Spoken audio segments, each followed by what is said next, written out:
estamos aqui com o podcast Jurisdição, Academia e Sociedade em Debate. Hoje nós temos o prazer enorme de receber o professor Dr. Lênio Streck, um dos maiores juristas do Brasil, da América Latina, com diversas obras publicadas. Todo mundo já conhece o Lênio.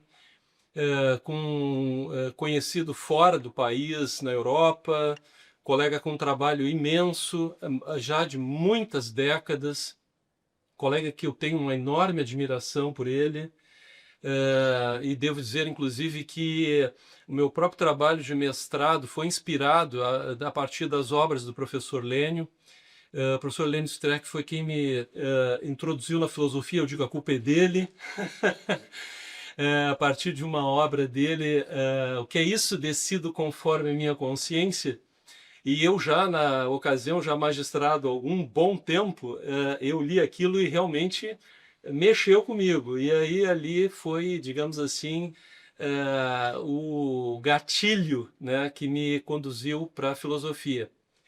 Então, professor Lênio, eu tenho algumas questões, né, já que eu acho que mais ou menos a gente havia conversado ali a respeito dos conceitos, mas eu tenho duas questões assim que eu gostaria de colocar preliminarmente, mas não precisa, a resposta pode ser contextualizada na tua conversa, Lênio.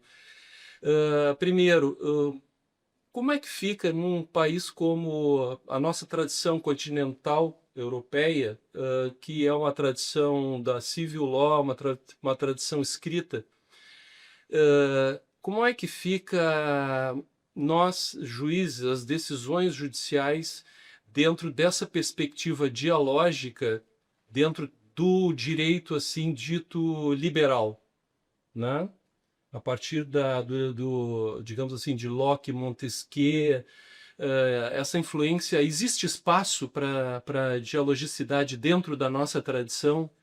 Ou nós já partimos de um ponto viciado, digamos assim, a partir de uma desigualdade, digamos, enfim, epistemológica, ou sei lá o que seja, né, dentro dessa perspectiva.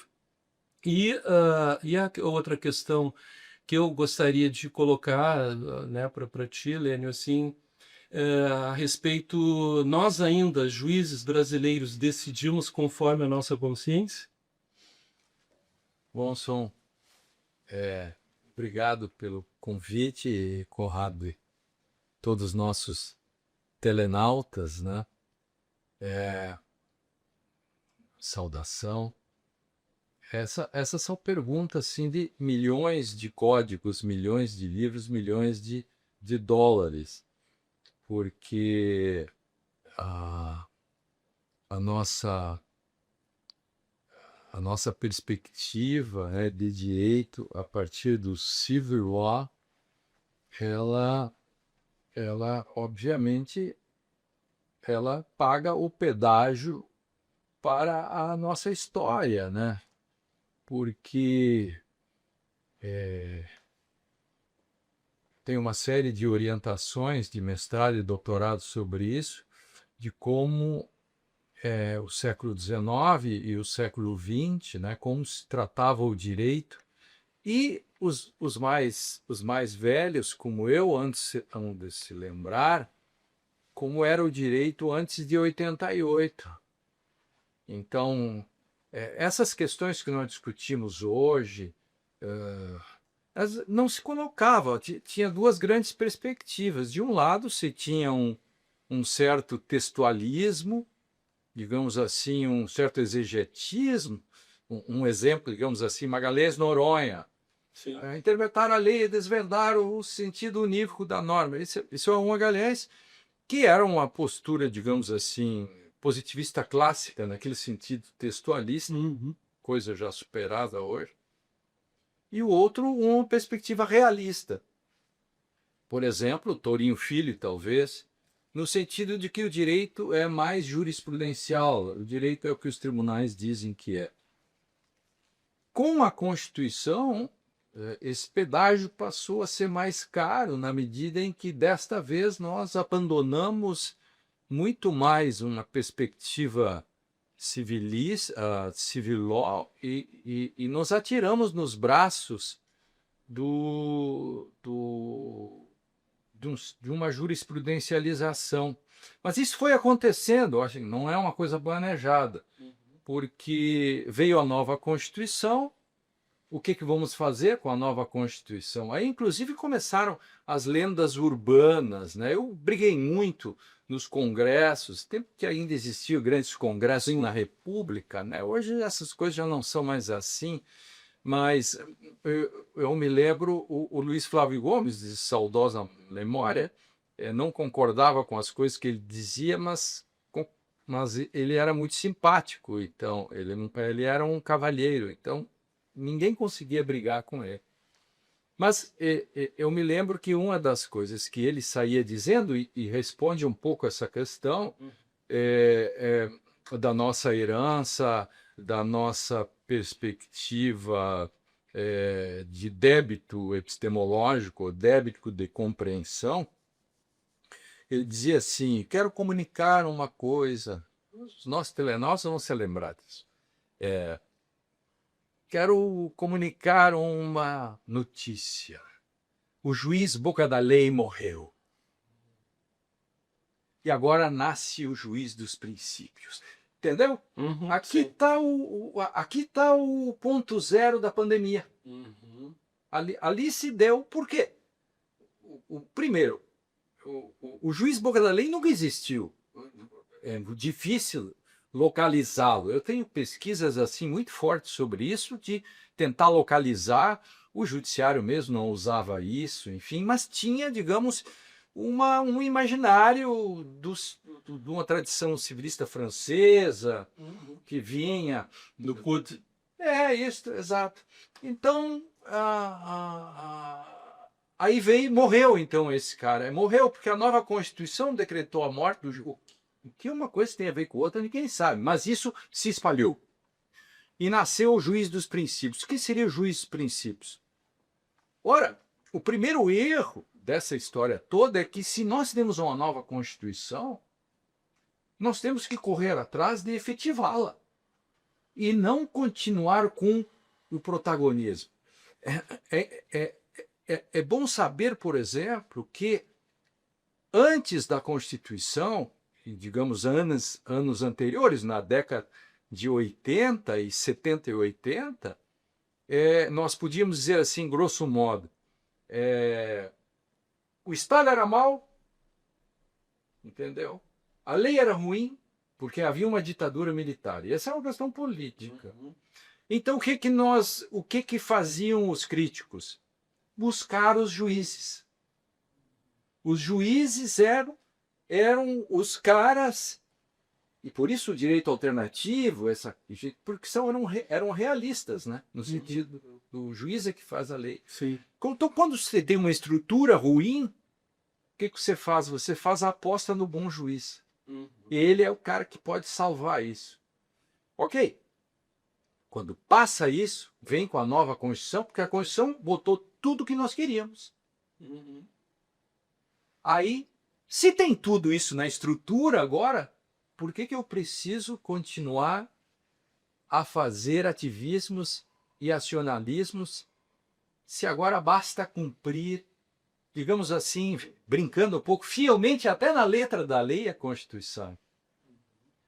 E aí começa a história. Então, esse foi um marco, né, dessa invasão de um certo panprincipiologismo, uma praga principiológica, uma principiolatria, por exemplo, assim. O direito é um sistema de regras e princípios. Agora, isso não quer dizer que você possa fazer tipo Groucho Marx.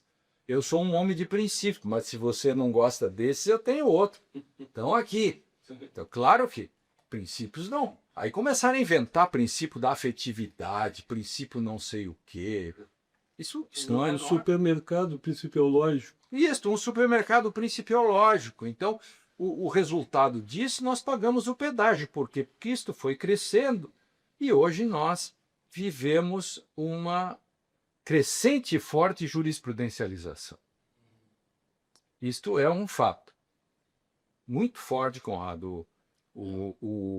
Os precedentes hoje O Brasil é o único país do mundo que faz precedentes para o futuro. Sim. Só precedentes, o judiciário cuida do passado. Não tem O legislativo. o futurismo, assim. Exato. Então nós estamos preocupados com isso. Uma futurologia. Uma futurologia. Então, por exemplo, uma jurisprudência não é uma lei geral e abstrata, Sim. por favor. Todos os julgamentos no Brasil hoje geram teses. Não quero discutir isso assim no sentido de ser bom ou ruim. Eu estou apenas dizendo que se o direito é uma questão de caso concreto, se os julgamentos geram teses gerais e abstratas, eu perdi o caso concreto. Se eu perdi o caso concreto, eu não posso fazer distinction. Se eu não posso fazer distinction, eu não posso cumprir nem o artigo 489 ou 315 do CPP e outro do CPC. Isso tudo é uma questão muito, muito forte que bate. Eu agora estou numa comissão do Supremo Tribunal. O Supremo Tribunal decidiu fazer uma discussão sobre isso. Uhum. E aí, capitaneado pelo Fernando Facuri Scaffimo, professor emérito da USP, fizeram uma comissão. Esse seu amigo aqui está presente, e mais duas professoras e mais dois professores, e estamos discutindo todas essas questões. Não vamos descobrir a pólvora, nada disso, mas a gente está tentando estudar e saber por que é que hoje, cada vez mais, nós perdemos a lei e nos atiramos no braço da jurisprudência. Então, no fundo, o direito, isso é fato, eu não estou contando nenhuma novidade. No Brasil, o direito é o que os tribunais dizem que é. Os professores na sala de aula, eles já não dão mais doutrina. A doutrina está morrendo. Sim. Então, eu quero comunicar, fazer que nem o Luiz Fábio, eu quero comunicar a pobre da doutrina. A doutrina já não doutrina. E porque hoje as pessoas escrevem livros. Quem escreve doutrina são as teses e dissertações. Sim, exato, academia. Academia. Por quê? Porque o doutrinador de hoje, jurista, que não é professor, ele faz glosas de decisões tribunalícias. Sim. Isso é fato. E olha, quando eu digo assim, isso é fato, é porque eu sou um ortodoxo, né? Eu acredito em fatos. Fatos existem. Ao contrário do que diz o Nietzsche, né? Não há fatos, só existem interpretações. Sim. Eu digo, não, o próprio Nietzsche não é uma interpretação, ele também é um fato. Aliás, o Nietzsche tem uma passagem muito bonita que está no livro, que o Nietzsche, o Humberto Eco, comentando Nietzsche, tem uma passagem muito bonita no livro Aos Ombros do Gigante, em que ele diz assim, quando Nietzsche diz não há fatos, só há interpretações de fatos, a questão é a seguinte, você pode pintar na parede uma interpretação de porta, desenhe a porta, você tem convicção na interpretação, tente passá-la. O seu nariz quebrado será um fato. Não é legal? Muito bom. Humberto Eco. Né? Então tem um pouco disso para tentar responder, pelo menos a primeira questão do pedágio da história. Talvez a falta da compreensão filosófica, que é uma questão que surge, um livro novo que eu estou fazendo, tentando detectar nos anos 1870, 80 talvez, quando ocorre, digamos, essa separação entre direito e filosofia, porque a filosofia era considerada metafísica. Se tira ela fora. Bergbohm, alguns autores desse tipo, dizem, não, isto aqui é metafísica. Se é metafísica, nós temos que tirar fora. Por quê? Porque o direito vai tratar do positivo. Por isso, para o positivismo, direito é um fato social posto pela mão humana. Então, por positivo, vem eu ponho. Quem põe o direito? Aí vem a discussão e tiraram fora a filosofia. E talvez esse custo do século XX mesmo, e agora o século XXI, seja um dos motivos desse déficit epistemológico, podíamos chamar assim, Sim. sem querer fazer nenhum juridiquês ou, Não, mas ou querer sofisticar. é que coisas, às vezes, coisas complexas não dá para dizer em palavras simples, né? Essa é a minha briga. Esse é o problema, né? Isso que é o Essa problema. simplificação da linguagem que eu vejo, às vezes, algumas pessoas assim fazendo apologia, não me parece que ela colabore muito num discurso científico, ou, né? Porque tu pode simplificar a linguagem, mas também tu não pode bagatelizar de tal forma as coisas que tu acaba não dizendo mais nada, né? Então esse é um problema, eu acho bem complexo, né? Claro, o Conrado, você que gosta de Wittgenstein também, menos mundo, menos linguagem é menos mundo. É isso aí. A criança, quando nasce, ela nasce num mundo de linguagem que já existe. Ela sai correndo atrás. A criança, quando vai na praça pela primeira vez e ouve alguém gritando, mamãe, ela pensa que é a mãe dela. Só que aí ela descobre que existem outras mães e ela descobre a plurivocidade sígnica, a plurivocidade da linguagem. Sim. Então ela tem que nominar as coisas do mundo. Um pouco do João capítulo 1, versículo 1, no princípio era o verbo. Nessas coisas bonitas, né, da literatura, a passagem do Gabriel Garcia Marques, né, naquela pequena, mas quando as coisas ainda eram tão recentes que para nos dirigirmos a ela, nós tínhamos que ainda apontar com o dedo, porque elas não tinham nomes. Sim. E o Graciliano Ramos fez antes isso, no Vidas Secas, quando os filhos deles, os filhos do Fabiano, chegam na cidade, eles nunca tinham ido na cidade, veja, o que eu não posso dizer, de que modo ele existe para mim. Quer dizer, aí um menino diz para o outro, você está vendo o que eu estou vendo? Sim. E será que isso foi feito por gente? E se foi feito por gente, quem deu o nome para tudo isso? Isto é absolutamente genial. Da onde vem isso? Vem do Crático. Porque Platão. Platão, pela boca de Sócrates, faz o primeiro grande livro de filosofia da linguagem, em que o capítulo mais bonito, emocionante, assim, te arrepiar, é da justeza dos nomes. Porque nomos, e isso é direito, por isso que em alemão, Gesetz, está assentado. E o legislador em alemão, como chama? Gesetzgeber. Isso. Então, veja como isso tudo está ligado, né? Isso é lindo, isso. Essa é a genealogia das coisas, né? Eu acho Isso é importante. Quando não é uma arqueologia que a gente faz, a academia ainda faz isso, né, Lê?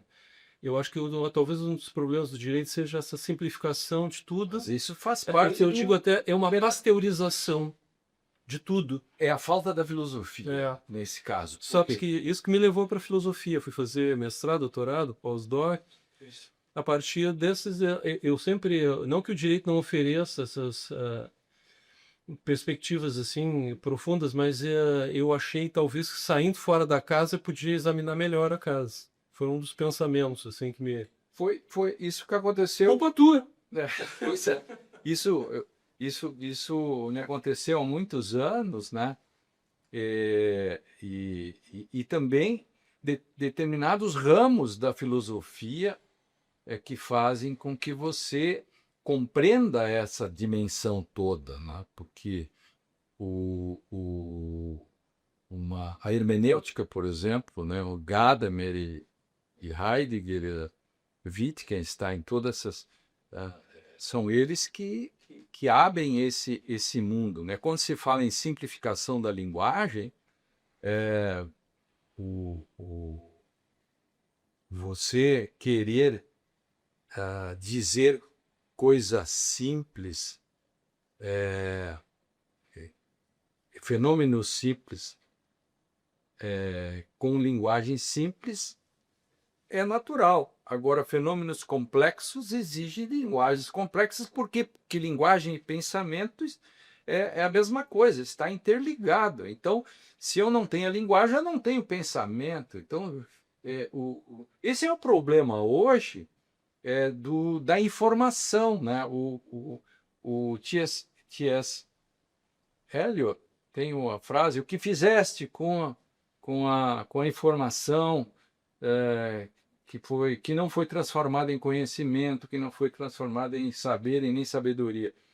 Por quê? Porque todo mundo tem acesso à informação. Então veja a equação. O Brasil é o país que tem mais smartphones. O smartphone significa que você pode, com um clique, ter acesso a um chat, qualquer coisa, ela te dá todas as informações do mundo, até a temperatura agora do Himalaia. Você tem tudo à disposição. Engraçado que se o Brasil é o país que mais tem gente que examina, que tem o smartphone, portanto tem as informações à disposição, por que cresce o número de idiotas cada dia? Essa equação não fecha. Mais informação, mais idiotas? Claro, porque informação não é conhecimento. Conhecimento não é saber, saber não é sabedoria.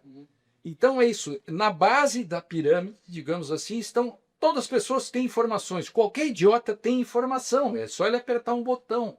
Agora, transformar isso em conhecimento começa a ser a tarefa do professor. O petróleo vai acabar, mas o professor ainda será útil. Professor no sentido de qualquer um, juiz, promotor, aquele que transforma o conhecimento num modo transforma a informação em conhecimento. Isso pode ser o professor estrito sensu, como pode ser um adulto bem informado, o vovô para o seu neto. Ele transforma as informações que o neto tem num conhecimento e, por vezes, no saber. E, quem sabe, lá no topo, a sabedoria. Essa é a equação que nos faz, por exemplo, rejeitar essas ideias simplórias acerca da simplificação do direito. O meu livro, também pela contracorrente, recente, o subrecente, chama Ensino Jurídico em Crise, ensaio contra a simplificação. Exatamente. Ali eu conto toda essa história, tem crátino no meio, tem tudo, tem pesquisas mostrando, por exemplo, por que já não se fazem dissertações de mestrado ou teses tratando, por exemplo, desse fenômeno que é da jurisprudencialização, ou desse fenômeno da colonização, da ciência jurídica. Enfim, tem muita gente que está discutindo essas coisas também. Esse é um fenômeno que nós... Isso que tu diz, me lembra do resgate do conceito de autoridade do Gadamer, né? Sim. Exatamente isso, né? Aquilo que vai ficando, eu diria assim, uma expressão não é gadameriana, mas um caldo de cultura que gera os preconceitos inautênticos. Exatamente, que tu vai levando, mas a partir dessas pessoas, um professor, juiz, promotores, que vão, enfim, refinando a cultura, e que isso vai, então, passando a um domínio digamos assim, que se insere dentro de um horizonte, né? Eu acho que isso o senso comum, né? Porque eu só coloco, desculpa, só para te colocar, isso me lembra um pouco e me preocupa muito, porque me parece assim, ó, que o que nós estamos experimentando com a inteligência artificial entra um pouco nesse sentido, porque como é que vai ser aqueles que vão interpretar se o teu horizonte passa a ser o da máquina, dos dados? Então, como é que fica a questão hermenêutica aí? Então, tu vais apertar um botão e a interpretação já vem, o teu horizonte, como é que ele passa para ti esse horizonte? Esse tem sido uma aporia, que eu diria até, que nós estamos vivendo nesse momento, daqui para frente, né? Sem exercício de futurologia, mas é uma realidade que nós viramos praticamente dados. Nós somos inseridos em dados. Hoje nós somos dados. Eu estou lendo um livro interessante daquela Shoshana Zuboff, que ela trabalha capitalismo de vigilância. E ali ela vai transformando trocando em miúdos como é que isso vai alterando o teu subconsciente e comandando a tua vida, sem tu perceberes. E nós estamos transferindo isso, é uma questão que eu coloco, não só quem serão os advogados do futuro, os juízes, os professores do futuro, mas pior do que tudo isso, quem serão os intérpretes do futuro. Então essa é uma questão bastante angustiante até. Aí do lado disso tem o capitalismo da atenção. Você não consegue mais atenção, a atenção passa a ser um capital. Você não consegue obter atenção. Então, isto também é uma commodity Sim. para o futuro. É o tecnofeudalismo. Exatamente. A atenção é uma commodity e a partir disso, nós vivemos, pode-se dizer que nós vivemos num mundo prêt-à-porter, prêt-à-penser, prêt-à-parler, que é um mundo de tudo à nossa disposição, tudo pronto. Assim, viajando um pouquinho, a gente pode dizer que nós estamos com saudades das cartografias da pré-modernidade, em que tudo estava dado. Nós estamos saudando do mito do dado. Nós não queremos nos angustiar. A modernidade desencanta o mundo. Passa o tempo e nós teríamos que vencer a tarefa de, dentro desse desencantamento, não ficarmos refém do sujeito desencantador, que é o sujeito da modernidade, esse indomável até agora. Só que aí, ao invés de nós enfrentarmos essa luta a partir da intersubjetividade, digamos, os grandes lutadores para dominar esse sujeito e desencantá-lo nesse sentido, Gadamer, Heidegger, Wittgenstein e todos os adeptos da intersubjetividade. Só que, ao invés de fazer isso, nós fizemos a opção pela algocracia e por psicotrópicos epistemológicos. Nós não queremos nos angustiar. O que a gente faz? A gente cria conceitos e respostas antes das perguntas. Por isso que a gente adora teses, súmulas, etc. Por quê? Porque elas nos dão a resposta antes do fato acontecer. Sim. Mas isso é a pré-modernidade, em que eu não pensava o mundo, né, Conrado? Como o mundo estava dado, havia uma cosmologia. Por que o Descartes disse cogito ergo sum? Porque agora o homem pensa. Só que isso dá uma responsabilidade muito grande, porque um gaiato pergunta, explica. E aí começa o quê? A teoria do conhecimento. Sim. E depois, claro, a epistemologia, enfim. É assim que é um pouco disso, né? Dos conceitos sobre o mundo, né? De algum modo, é do valor da palavra, e a gente brincava um pouco, essa do princípio era o verbo, né? Então, a gente faz coisas com palavras, a gente mata, a gente esfola, a gente ama com palavras, né? Eu tenho um texto que eu escrevi há muito tempo que eu digo que palavra é paquilavra. Ela vai abrindo sucos, né? É uma paquilavra, vai lavrando, e desta lavratura vem as sementes da significação.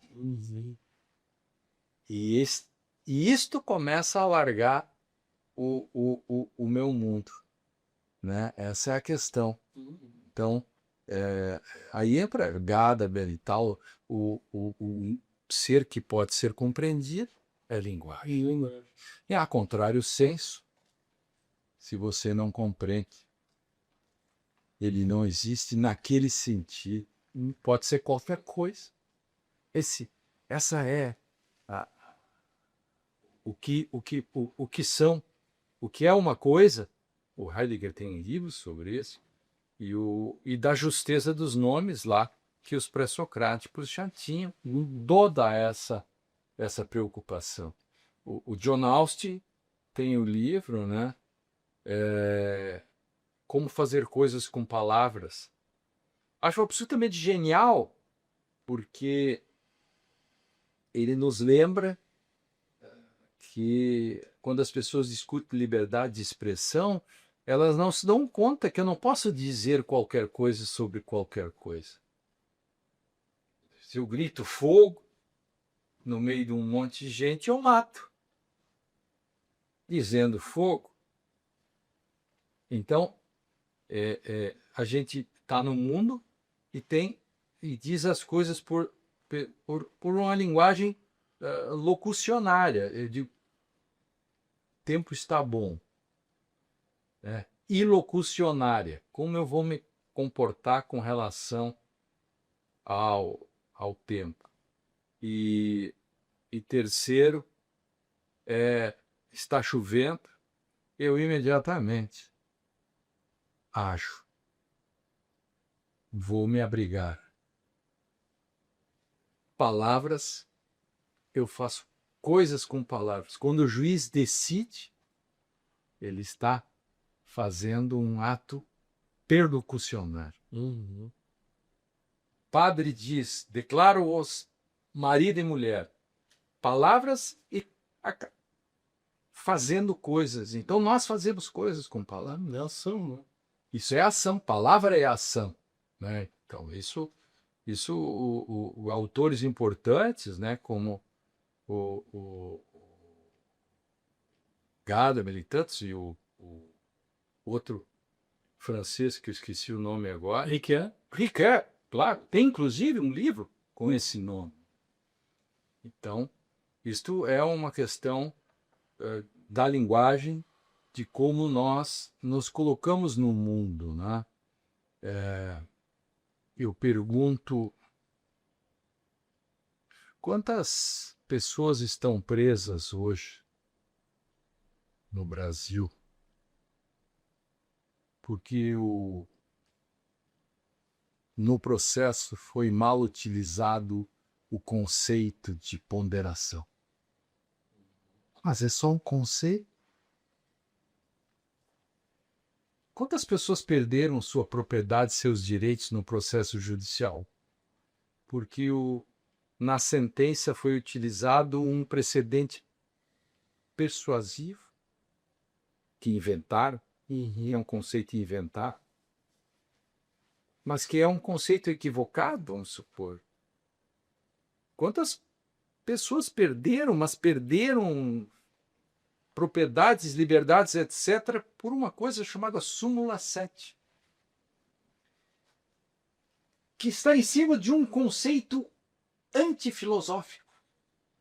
Isto é impossível filosoficamente alguém provar que fato e valor, por fato e direito, estejam cindidos. Isso só seria possível se existissem fatos brutos. A filosofia é a mesma coisa que a verdade real. É impossível de alguém demonstrar. Não há nenhum filósofo que quer demonstrar a verdade real. Essa que se aplica no direito. Os filósofos diriam que eu não consigo dizer que uma questão de fato não é uma questão de direito e vice-versa, que é um problema que Castanheira Neves fez toda a sua tese sobre isso. Mas o rigor dos conceitos, nesse caso, mostram essa questão da linguagem e do modo como palavras machucam, palavras matam, e como o homem, né, o ser humano, se coloca no meio disso. Né? Pensemos, por exemplo, no Heidegger, quando ele diz a linguagem é a casa do ser. E nessa casa mora o homem. Os poetas e os pensadores são os que vigiam essa morada. Quer dizer, nós vivemos, apanhamos, lidamos sempre com palavras. As palavras locucionárias, ilocucionárias, percussionárias. E aí, liberdade, propriedade, a prisão, a não prisão, toda ela é feita em cima de conceitos. Já pensou se os médicos... A gente trata mal os conceitos. Assim, eu acho que os médicos não tratam tão mal os conceitos do tipo, ao invés de me dar um antibiótico, ele me dá uma sulfa. Acho que ele cuida mais. Deve ter algum modo, porque senão haveria muito mais mortes por erros médicos. Eu espero que ele faça melhor. Mas, por exemplo, no direito tem essa questão. Se nós reunirmos 100 profissionais do direito das diversas camadas, diversas profissões e perguntarmos para ele, fosse para o médico, se de 100 médicos, se o que é um antibiótico, ou o que é, provavelmente as respostas seriam de 80%, 90%, muito parecidas. Se você reunir 100 e disser para eles, você já usou ponderação alguma vez? Quase todo mundo usou. Você vai ter uma fragmentação de conceitos tão grandes que você vai dizer: pobre do usuário que teve o azar de cair neste, porque seus conceitos estão equivocados. Sorte daquele que caiu com este que acertou. E assim nós temos um conjunto de conceitos que acabam trazendo esse déficit que estava na primeira questão que falamos. Isso. Esse é o pedágio que nós parece que não queremos pagar. E aí a inteligência artificial veio para liquidar com isso. Aí veio para liquidar. Por quê? Porque as pessoas já não leem. Sim. Quer dizer, veja, tem três fases no direito. Assim, grosso modo, 3 fases. Os anos antes da Constituição, tínhamos uma cultura manualesca, digamos assim. Mas eram manuais com mais substância. Eu peguei esse período também. Então, você até podia fazer brincadeiras com algumas coisas que alguns autores escreviam, né? Eu fazia muito brincadeira, pegava lá do Damásio de Jesus e dizia: a agressão atual é aquela que está acontecendo. Claro, é engraçado, né? Claro que é. Agressão iminente, aquela que está por acontecer. Brincava com isso, mas, de todo modo, eram manuais mais consistentes. Aí Magalhães Noronha, todos, Silvio Rodrigues, enfim, eu sou desse tempo. Eu estudei a faculdade com 6 livros. Sim, é isso, né? Aníbal Bruno. Eu sou do tempo que o Xerox desbotava. Porque um Xerox que tinha um cheiro de álcool, ele desbotava. Em 2 semanas ele tinha desbotado. Aníbal Bruno, clássico, enfim, Heleno Fragoso. Então você tinha... Nelson Gria. É que nós estudamos mais direito, eu acho, menos leis, né? Aí é que tá. E aí vem uma questão, Conrado, que é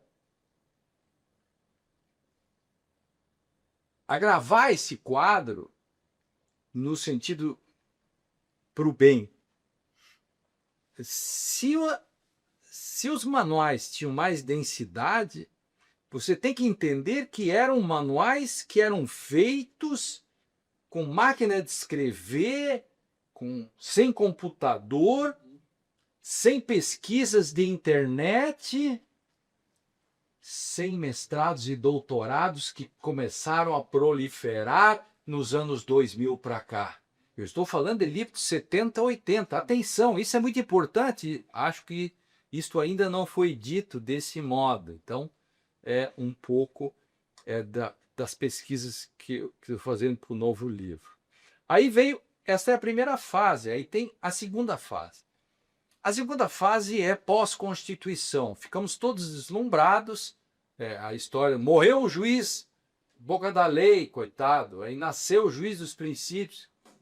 Quem é esse cara? Aí se criou essa questão das teorias da argumentação. Mas aí todo mundo tinha teoria da argumentação. Já não aguentava mais os professores chegar em sala de aula e dizer assim, regras é no tudo ou nada. Princípios na ponderação. Quantas vezes você já ouviu isso na vida? Isso é uma chatice. Mas todo mundo, o professor não sabia nada, mas ele decorou esses chavões, que é os memes. Faltava só um TikTok, que não existia na época. Né? E espalhavam isso. Aí se espalhou, aí começou a se construir uma cultura plastificada, resumo, resumida, direito tuitado, tinha até direito com sushi. Sim, tinha direito com sushi. Incrível isso. Tudo que você imagina. Então, aí o resumo do resumo, não bastava ter o resumo. Mas esse resumo ainda não era feito por internet. Calma, que a terceira fase é que é a mais grave, porque a terceira fase ela fica longe da primeira, não tem absolutamente nada a ver, e aperfeiçoa a segunda. A segunda é, agora você tem o resumo feito por inteligência artificial, que você coloca direto num texto, aí vem o mundo dos prompts, você bota o prompt, e aí vem tudo o resto que nós sabemos. Então, são essas três fases. E nós vivemos esta fase da algocracia, que é o império dos algoritmos. O que a gente vai fazer com isso? Meu medo na semana que vem, eu vou ao CNJ. Eu escrevi um artigo no Estadão. No Brasil tem essas coisas assim, você pode escrever um texto todos os dias nos sites, etc. Se você escrever um artigo na Folha, no Estadão ou no Globo, menos gente até leem. Mas aqueles que você quer que leiam, entram. Por exemplo, um artigo do Estadão vai para o release do Supremo, do STJ. Sim, sim. Todo mundo lê. Já tem endereço certo. Isso. Aí leram o meu artigo sobre inteligência artificial e me convidaram pela primeira vez, aleluia, irmãos, para ir lá falar um pouco sobre isso num encontro que vai ter no CNJ. E aí a minha questão que me preocupa, essa era do prompt, é que isso vai gerar uma questão paradoxal, se der certo, dá errado. Porque no momento em que a inteligência artificial estiver aperfeiçoada e ela for unificada, da primeira até a segunda instância, depois com o STJ, com o STF, qual é o espaço para o recurso? Rapaz, já está tudo pré-decidido. Mas é isso que eu estou querendo, essa é a minha, é isso que eu quero dizer lá. É uma máquina. Seria, digamos assim, a consciência maquínica, né, que está vigente. É isso que é o grande... Eu estou trabalhando num texto, Lênin, que é Homo Jurídicos Digitalis. Esse foi o tema do meu trabalho de pós-doc, do estágio pós-doutoral, que eu trabalhei esse texto. Porque o meu trabalho da filosofia é um trabalho, é como diz o Gadamer, ninguém pula a própria sombra, né? Então jamais eu consegui sair dentro do meu ambiente que eu me sinto confortável, o ambiente de direito. Eu estou há mais de 44 anos nesse negócio, só de magistratura são 38, mais de advocacia e tal. Então, eu trabalho essa perspectiva, né? Exatamente assim, tu tens aí duas figuras, né? O homo jurídicos seria o homo jurídicos aquele que está submetido a regras, às normas, as limitações do que o direito de um e de outro, e o homo digitalis, essa figura nova, né? Digamos assim, absolutamente transpassada pela digitalidade dos algoritmos, que contamina as subjetividades e que cria isso que são as subjetividades maquínicas, né? Que hoje é um termo que está aí, né? Mas isso é uma preocupação disso que tu colocas aí, como é que será, por isso que eu até fiz aquela referência, quem vai interpretar? Isso. O meu medo tu vais pegar um fato, né? Tu vais jogar ele dentro da inteligência artificial, ele já vai te dar uma sugestão de resposta, de decisão. Então, eu me preocupo assim, nós que vivemos uma fase intermediária digamos assim, estamos numa fronteira, atravessando essa fronteira, né? Digamos assim, ainda pegamos o mundo analógico para o mundo digital e agora do super digital. Nós estamos passando essa fase que, na verdade, é um períodozinho curtinho, mas que é absolutamente uma revolução. Tu vais ter nas futuras gerações, os juristas agora, mais adiante, que não vão. Ninguém vai ler Nelson Gria, Aníbal Bruno ou Magalhães Noronha. Não vou, talvez não leiam as coisas que estão sendo escritas hoje, porque já vão vir todas mastigadas aí na inteligência artificial. Esse é o ponto. E aí, assim, ó, e aí tu estás transferindo o teu horizonte interpretativo para a inteligência artificial. Tu não vai mais ter, porque tu não tem mais tu não tem mais o fundo, como diz o professor Stein. Né?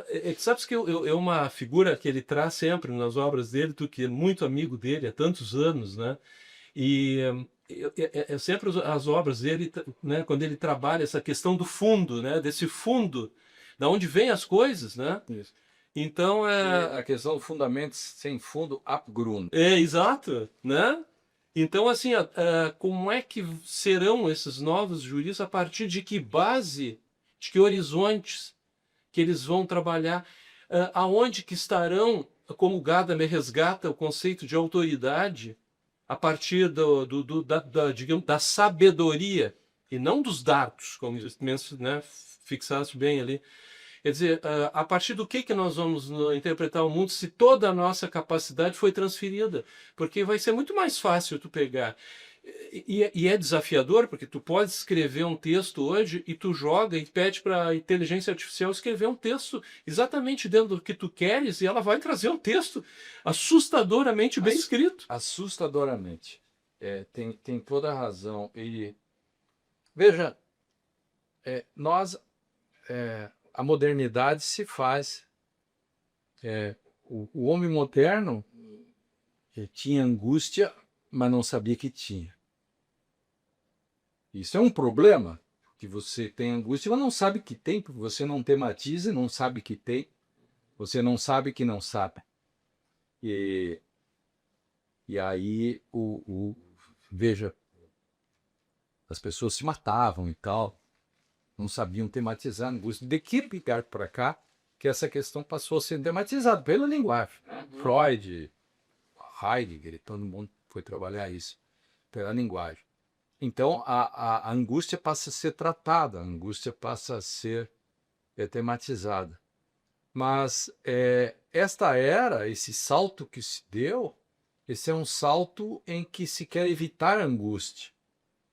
Por isso que eu falo em psicotrópicos, psicotrópicos algorítmicos ou psicotrópicos epistêmicos, que é o salto para você não se angustiar. E essas coisas são facilmente detectáveis. Por exemplo, nós mesmos somos vítimas. Você, no trânsito, sabe como chegar, mas põe no GPS. Isso é um psicotrópico. Você quer saber como é o nome da banda que cantou aquela música tal. Você, em vez de ficar pensando, remoendo, reconstruindo, fazendo um processo hermenêutico, que é revolver o chão linguístico em que está assentada a tradição, fazer uma reconstrução da história institucional para deixar que o fenômeno apareça como ele é. Esse é o conceito de hermenêutica. É revolver, reconstruir, deixar que a coisa mesma ela apareça. Não, você aperta Sim. o botão e em 15 segundos aparece Mas nesse meio tempo você perdeu musculatura Com certeza. cognitiva. Esse, para mim, esse é o grande lance. O futebol está passando, por isso os jogadores passam todas as horas do seu dia, fora o treino, no TikTok, etc, etc. Estão ficando burros. Mas Denis, Burros, assim, burros. As pessoas estão ficando burras. Sim. Burras no sentido. E a burrice é ciência, ela pode ser aperfeiçoada. é um upgrade. É um upgrade. Não, e o problema não é só aquele que está, digamos assim, isso que tu diz, mas o que está ouvindo também, que não quer ouvir, porque não tem mais capacidade de escutar. Mas a atenção é uma commodity. Né? Exato. Vou vender a atuação, vou começar a comprar a atenção por um preço menor e vendê-la com ágil, porque é o que está faltando. Né? É uma coisa fantástica. Eu li um livro, escrevi um texto que chama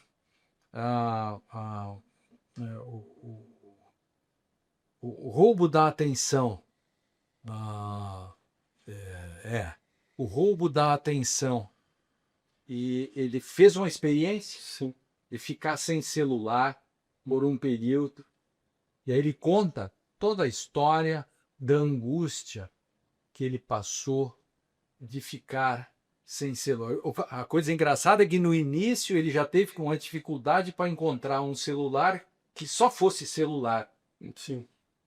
E aí, depois que ele arrumou um, então ele só tinha questão da comunicação. Era um telefone. E ele passou por um processo assim de desintoxicação muito grande. Exato. Que ele andava na rua e via as pessoas falando e olhando o celular, e ele ficava assim, mas sentiu um indivíduo de menor qualificação. Exatamente. Sub-humano. Isso. E eu recomendo, eu escrevi, aliás, acho que está aqui. Está aqui no meu. O robô não desce escada. Acho que eu coloquei esse texto dentro desse livro que vale muito, porque ele mostra o que está acontecendo. Não vou achar agora aqui, mas com certeza no livro eu falo desse texto. Olha, nós temos um perigo aí pela frente, né? O livro é Robô Não Desce Escada e Trapezista Não Voa. Nós vivemos os tempos do trapezista que acha que é tão bom e pensa que voa. É verdade. A inteligência artificial hoje está deixando até os imbecis com a segurança tal que ele pode se estatelar facilmente. Não, isso sai não só da metáfora para a vida real. Tu queres ver uma coisa? Eu tenho observado esses esportes radicais que as pessoas fazem, os jovens que agora pulam de um edifício para o outro. Isso, na verdade, isso não é uma coisa que veio do nada. Me recordo uma ocasião que eu rompi, jogando tênis, o ligamento cruzado. Na época, o médico que trabalhava com isso era o Marchek, Dr. Marchek, médico do Grêmio, muitos anos e tal. E aí ele chegou para mim e me disse uma coisa, não sei, imagino que ele esteja aposentado hoje. Ele me disse assim: olha, Conrado, o problema é que os jovens que fazem esses esportes radicais hoje, que têm 20 anos, 8 anos, até os 30, 35, eles esquecem que vão viver muito mais do que nós. Pela medicina, só que eles vão carregar o mesmo corpo que eles têm hoje, com todos os problemas que eles estão. Então me parece que essas coisas, essas radicalidades, assim, elas não são apenas no campo metafórico, elas têm reflexo na realidade mesmo, que é o que você está dizendo, né? E tem o brain rot, né? Sim. Que é a questão, talvez a mais grave, né? Que é o cérebro apodrecido, que é essa questão que se dá porque você fica viciado e já não tem, porque você não quer se angustiar. Então, nada pode provocar insegurança ou angústia. Você tem os atalhos. Se você está angustiado e tal, ou você vai se tratar, ou você está com problema, você toma psicotrópico. Aqui o psicotrópico é um atravessamento que você tem um conceito anterior, ou seja, o livro você já não precisa ler, o livro vem resumido, o livro já vem um PowerPoint pronto. Se você quiser, a inteligência artificial consegue fazer tudo isso. Agora, qual é o custo disso? O custo para esse tipo de coisa. Por quê? O judiciário tem que se dar conta, e os franceses se deram conta disso. Eu não quero que seja assim aqui, tá? Eu não estou pregando que se faça a criminalização das coisas, né? Mas os franceses não permitem clonagem de juízes. Para o nosso telenauta, o que é a clonagem do juiz? Qualquer um dos juízes pode ser clonado, os embargadores, ministros pode ser clonado. Como é que ele é clonado? Você coloca numa poderosa IA tudo que ele já escreveu, tudo que ele já decidiu, tudo. Inclusive o cotidiano dele, se ele escreveu um artigo sobre tênis. Põe tudo lá dentro. E aí você põe um problema e diz como que ele decide. Essa é a clonagem. A França proíbe, dá pena 2 a 5 anos. Não sei como eles estão lidando com isso lá. Eu só quero dizer que esta é uma questão, porque a inteligência artificial é generativa, né? Tem uma brincadeira, 2 cientistas de Oxford, eu conto essa história aqui também. 2 cientistas de Oxford foram convocados no parlamento inglês para contar sobre as pesquisas e os perigos. A primeira coisa que eles disseram é o seguinte: o problema da inteligência artificial é que é utilitarista. Isto é, se você tem uma pandemia e tal e tiver inteligência artificial no meio, a primeira coisa que vão sugerir, ou se tiver condições de tomar providências, ele mata aquela população para que não se espalhe o vírus, porque em termos de benefícios, mata um monte e salva um monte, que é um pouco do dilema do trem. A inteligência artificial resolve facilmente o dilema do trem. Se você está num trem, você, se seguir reto com o trem, vai matar 10 pessoas. Se você puxar uma cordinha, desvia, mata um gordinho que está no outro trilho. Desculpa os gordinhos. Para a inteligência artificial, mata o gordinho. Mas um jurista ou um filósofo vai dizer: mas isso é naturalizar a moralidade do assassinato. Então você pode assassinar alguém. Veja a diferença entre a inteligência artificial. Aí eles contam a história do cachorro. O cachorro é um cão grande lá em Paris, salvou uma criança no Sena. Trouxe a criancinha e ganhou um bife enorme. Apareceu no Le Figaro: cachorro salva a criança. Ganhou um bife enorme. Tal. Semana seguinte, o cachorro salvou outra criança. Na outra semana, salvou outra criança. Aí os caras foram vendo as filmagens, o cachorro estava tirando as crianças na água para salvá-las, para ganhar bife. Sim. Isso eles contam como inteligência generativa. Tem não sei como a gente está de tempo e tal aí. Não, temos tempo ainda, nós estamos perto de 1 hora. Ah, não, então temos mais uns minutos.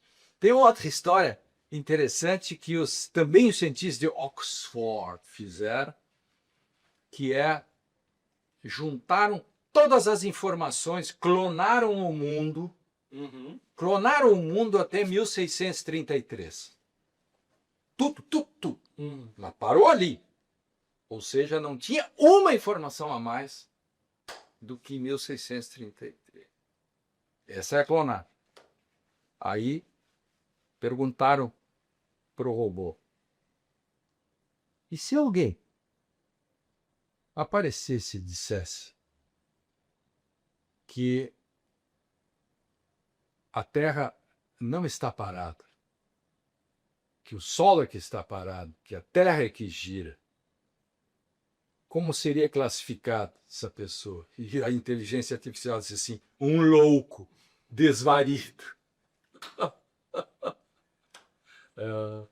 Então, o livro está cheio de historinhas, e eu gosto muito de contar. Porque eu me considero, nessa história, o Strongfield. Strongfield era um pardal.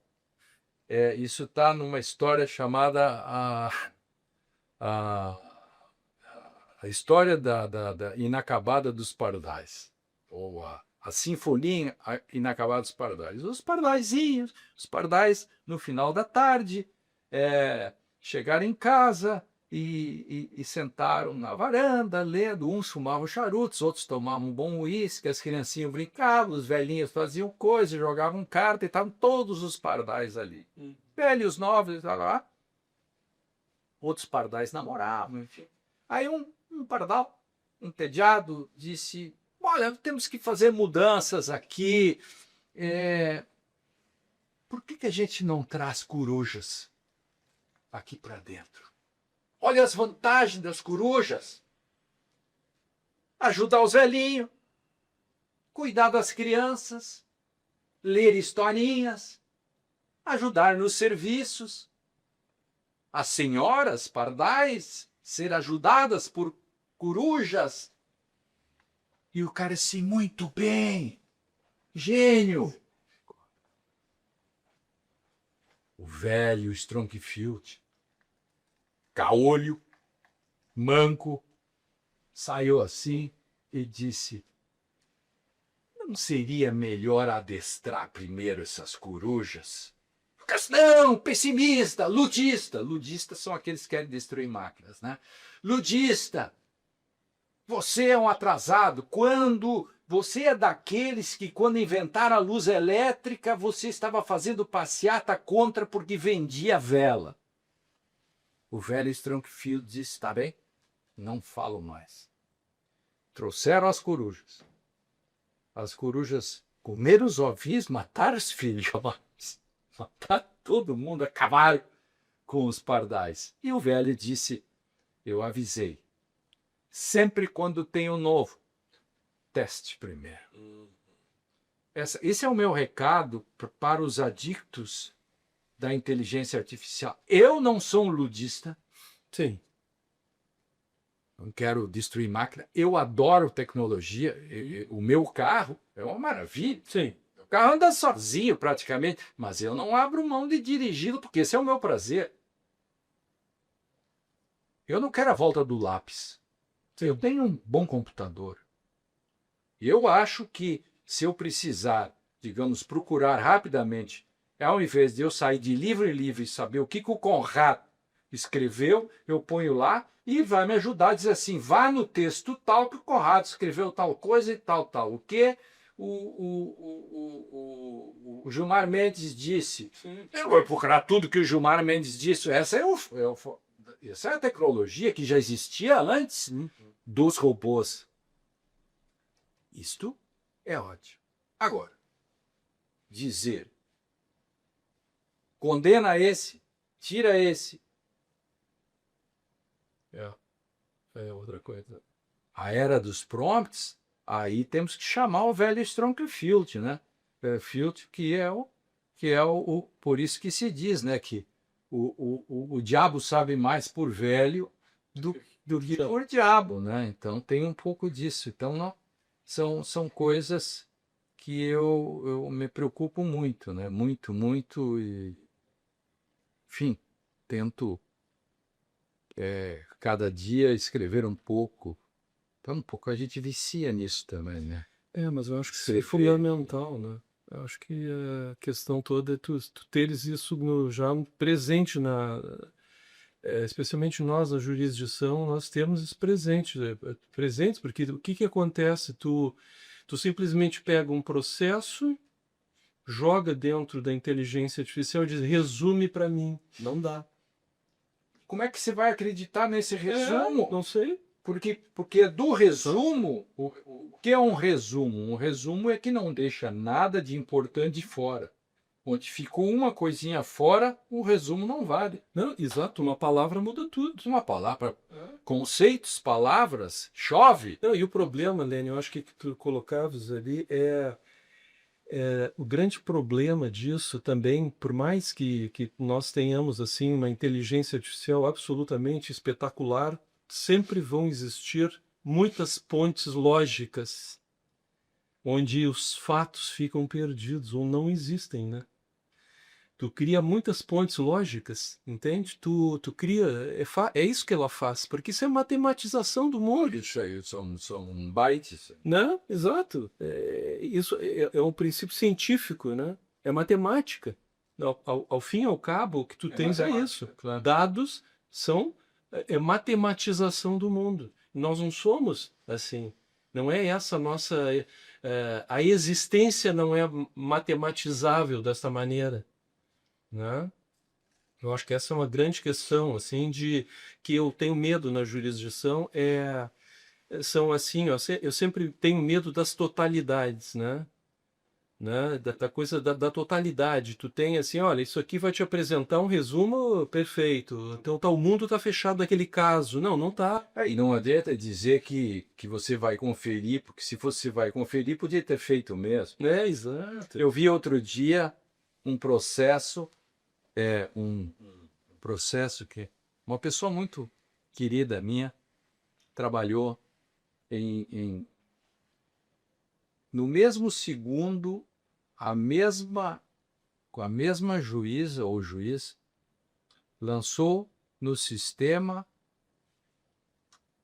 2 decisões absolutamente antitéticas sobre o mesmo caso. O mesmo tipo de caso, é um caso repetido, num X e não num Y. E aí como faz?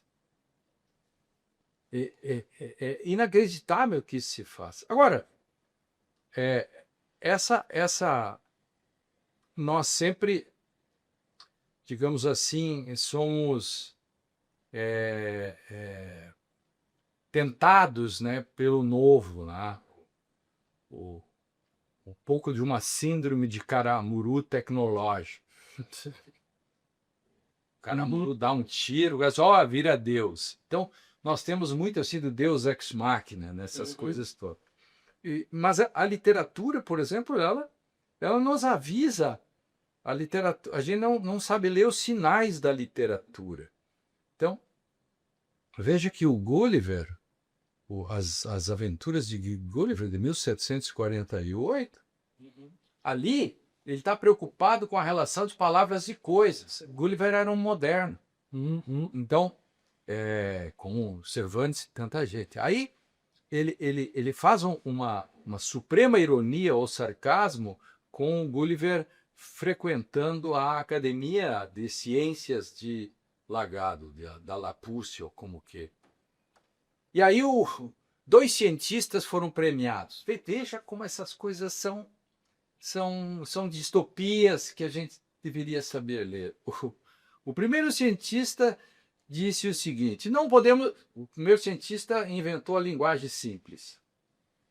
Ele queria mudar o mundo. Disse, não façam frases longas, nada sofisticado. Usem monossílabos e onomatopeias. Olha, veja, o sarcasmo do Swift quando escreve isso. Ele mostrou a invenção dos emojis. né? Ele mostrou como isso. Hoje, por exemplo, você faz assim, a comunicação está sendo... tudo, entre aspas, né? Claro, então você comunica hoje por sinais. Aí o outro cientista, assim, este é o que ganhou o prêmio Nobel. O outro cientista disse: se você quer viver muito, fale menos. Se você falar nada, viverá eternamente. Aí o cara, Gulliver, pergunta assim, mas como é que eu digo que eu quero, que estou tratando de água, por exemplo? Como é que ele fala da água? Mostra o balde d'água, mostra o copo d'água. Pedra, você pega a pedra. Você não precisa dizer as coisas. Tem aquela história da metafísica clássica. Sim, né? sim.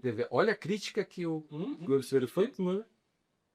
Aí, assim, se eu mostro a coisa. Aí vi os caras mostrando, ó, água. Né?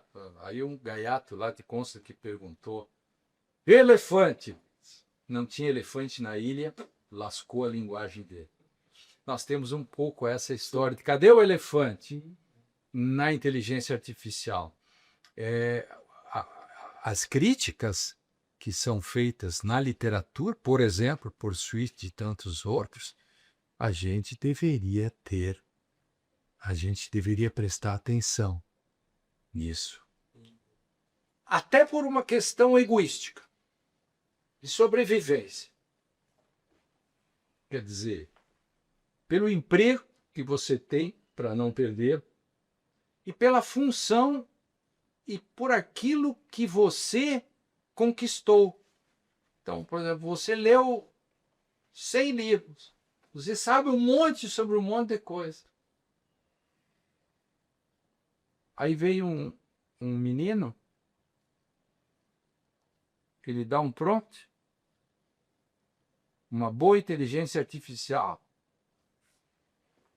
e faz melhor do que contar os livros. Ele te dá um resumo de todos e ainda faz um texto em cima, com título e tudo. Você quer isso? As pessoas estão dispostas a isso? Um juiz que tem a sublime missão de julgar,